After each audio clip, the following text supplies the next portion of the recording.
Hi welcome to ఆ మాట ఈ మాట. బీఆర్ఎస్ పార్టీ నేత బాన్సువాడ ఎమ్మెల్యే పోచారం శ్రీనివాసరెడ్డి గారు కాంగ్రెస్ గూటికి చేరిపోయారు. పోచారం గారితో కలిపి బీఆర్ఎస్ నుంచి కాంగ్రెస్లో చేరిన వారి సంఖ్య 4కు చేరింది.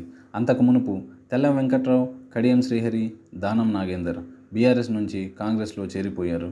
దీంతో అసెంబ్లీలో కాంగ్రెస్ ప్రభుత్వానికి మద్దతిస్తున్న ఎమ్మెల్యేల సంఖ్య 70కు చేరింది. మామూలుగా అయితే 10 ఏళ్ల క్రితం ఇలా పార్టీ ఫిరాయింపులు చాలా అరుదుగా జరిగేవి. కానీ కేసీఆర్ ముఖ్యమంత్రి అయ్యాక అది చాలా మామూలు విషయం అయింది. ఎందుకంటే గతంలో కేసీఆర్ అవసరం ఉన్నా లేకపోయినా వలలు వేసో, ప్రలోభాలకు గురి చేసో, కాంట్రాక్ట్స్ ఆశ చూపించో తన పార్టీలో చేర్చుకున్నారు. అంతటితో ఆగకుండా మంత్రులుగా కూడా తీసుకున్నారు. ఏకంగా అసెంబ్లీలో తెలుగుదేశం, కాంగ్రెస్ శాసనసభ పక్షమే లేకుండా మెజార్టీ సభ్యులను విలీనం చేసుకున్నారు.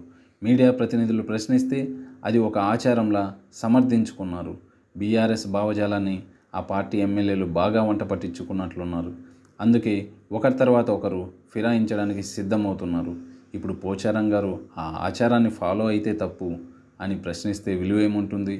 అందుకే గట్టిగా ప్రశ్నించే ప్రయత్నం కూడా చేసినట్లు లేదు. అనర్హత పిటిషన్స్ స్పీకర్ దగ్గర నలుగుతూనే ఉంటాయి. అదొక ఆచారం అన్నట్లు తయారు చేశారు. నీవు నేర్పిన విద్యయే నీరజాక్ష అంటే ఇదే మరి. ఈ వీడియోలోని కంటెంట్ మీకు నచ్చినట్లయితే లైక్ చేయండి, ఛానల్కు సబ్స్క్రైబ్ చేసుకోండి.